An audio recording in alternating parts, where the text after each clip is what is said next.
Graças a Deus, nossos deputados estão se tornando devagarinho, né, mais ativos. Primeiro mandato, tá chegando agora, terceiro ano de governo, estão começando a ficar mais solto em campo, sabe? Estão começando a se adaptar, graças a Deus. Governistas se preparam para questionar a parcialidade de Renan como relator da CPI. Mais uma vez a Zambelli está indo aí, está coletando declarações do senador para argumentar na justiça que há um pré-julgamento para atingir Bolsonaro. Senadores também levantam material para relatório alternativo. A Carla Zambelli está nessa, o Marcos Rogério também está na mesma tomada, o senador, a gente vai pedir para ele, né? Marcos, fala do Gabas. Você vê, o vice-líder do governo no Congresso, Marcos Rogério, também segue a mesma linha de Zambelli. Pelo visto, o depoimento só é bom quando responde o que o relator quer ouvir. Se não confirma o que ele quer, então não é bom, não serve. É nítido que o relator já tem um relatório pronto e só quer que as testemunhas preencham as lacunas da forma que lhe convém. Diz aí o Marcos Rogério. Se você não fala o que o Renan quer ouvir, o Renan diz que você está mentindo e que ele leva preso. Aí os senadores, que estão aí, né, sendo, como é que eu posso falar, malhados na opinião popular, limados, aí agora estão falando que, na verdade, não é que o povo está criticando eles estão sendo ameaçados. E o antagonista já está aí, né, para fazer a parte deles. Senadores da CPI sofrem ameaças e avaliam acionar a Polícia Federal. Sabe que senadores são esses? Você vê os nomes. Vai falar, acionar a PF, por quê? Porque chamaram o Renan de vagabundo? Ele demonstrou na sessão da CPI da semana passada ter tanto pavor da Polícia Federal. E agora, o cara que está com medo de chamar a Polícia Federal, quer pedir ajuda para a Polícia Federal, esse é o Renan Calheiros.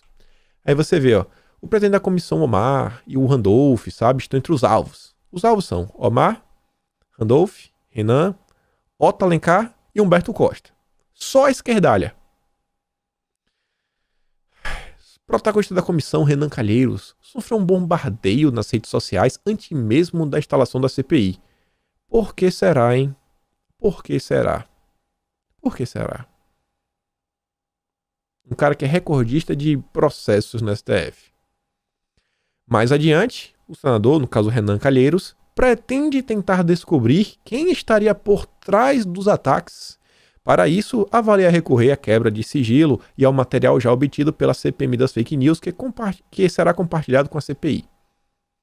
Então você aí, você vai ser alvo, viu? Você aí que, sei lá, sua mãe te contou, ou você contou para sua mãe, você contou para seu filho, e vocês resolveram criticar o Renan Calheiros, pô, você vai ser investigado. Você vai ser preso. Dependendo do Renan Calheiros, né? Mas depois quem persegue a liberdade de expressão é o governo Bolsonaro. E aqui só correndo rapidinho pra gente falar ainda de eleições, falar de voto auditável. Olha isso daqui, ó. A CPI será cúmplice se não recomendar a imediata abertura do processo de impeachment contra o presidente da República. Ou Bolsonaro vai ser impeachmentado, ou então a CPI não presta. Dá pra levar a sério algo assim? Eu acho que não dá. E aí, eles estão tentando derrubar o governo a todo custo, impeachment. Mas se não tiver impeachment, né, tem as eleições em 2022. E não sei porquê, ou talvez eu saiba, eles resistem tanto à ideia de um voto transparente, um voto auditável. Mas, independente do que eles acham, o processo está caminhando. Você pode ir aqui, ó. Você pode ver aqui. Comissão Especial do Voto Impresso, PEC 135/2019, aprova plano de trabalho do relator, deputado Felipe Barros, e requerimentos de audiência pública. Vejam só. Felipe Barros propôs a realização de pelo menos 6 debates para ouvir autoridades como ministros e ex-ministros do TSE. Também serão convidados especialistas em segurança cibernética e criptografia, auditores do TSE e independentes, além de representantes de partidos políticos. Vai chamar um pessoal. Eu acho que eles vão trazer o Barroso pro jogo, talvez traga o Nelson Jobim, né? São nomes aí que sempre foram críticos à medida. Vamos trazer eles a público. Imagina o Barroso sendo desmentido ao vivo. Eita, será que esse dia vai chegar? Será que esse dia vai chegar? Aí ele fala que quer debater com todo mundo. O Felipe fala também não precisa se limitar a 6 sessões, a 6 debates. A ideia inicial é essa. E ele fala que ele espera poder apresentar seu parecer após as audiências públicas, provavelmente até o fim de julho. Julho. Se apertar no fim de julho, a gente vai ter agosto, setembro. A gente vai ter 2 meses para votar a matéria, tanto na Câmara quanto no Senado, em 2 turnos. E depois, né, a aprovação do presidente, a assinatura do presidente. Correr, tem que correr. O nosso prazo é outubro. Se não for aprovado antes de outubro, não vai ser, como eu posso falar, implantado para as eleições de 2022. Mas está avançando. Está avançando. A próxima reunião já vai ser quinta-feira agora, dia 20. Fica de olho, acompanha. Eu falei para vocês que o Barroso não para. Tá lá usando o TSE o tempo todo para promover desinformação. Tentando vender a ideia de que nós queremos voto em cédula, diversas coisas. E é que ele tá falando outra coisa que não é verdade. Não é verdade mesmo. Fala assim, ó. Uma urna famosa, internacionalmente dessas, bicho, não é famosa. Não é. A urna brasileira só é conhecida por ser atrasada, por ainda ser uma urna de primeira geração, quando já existe urna de terceira geração e já se discute uma quarta geração. Aí tá lá o TSE fazendo isso. E não pararam por aí. A coisa desceu a tal ponto, que você vê algo como isso, ó.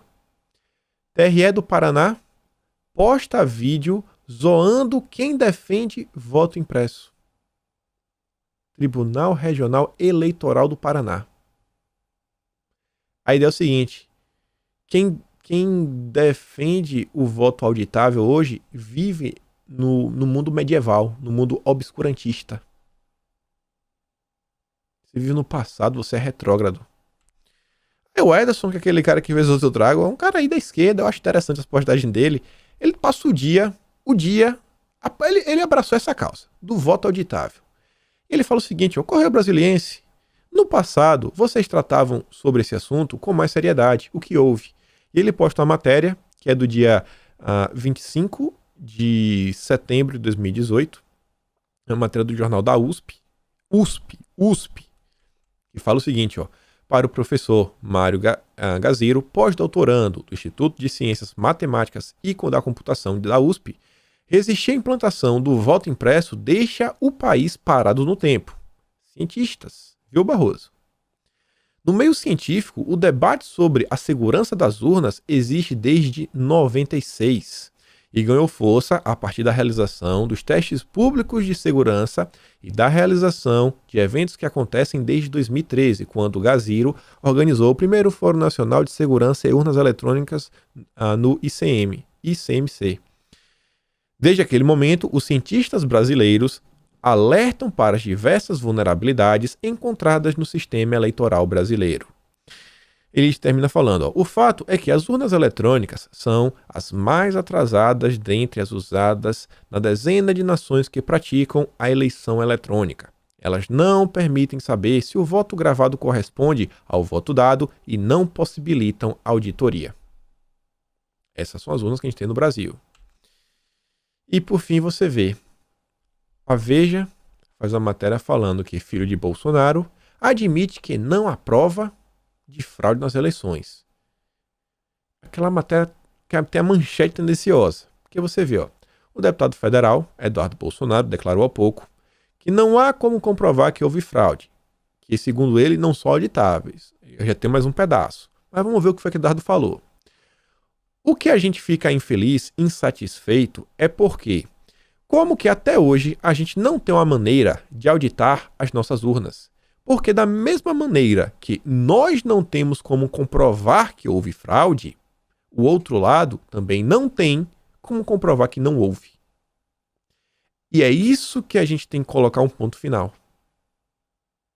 Eduardo Bolsonaro admite que não aprova. Ele não fala isso, ele fala que não existe, sabe, um método. Sabe? Não existe um método. Porque não é possível de auditoria.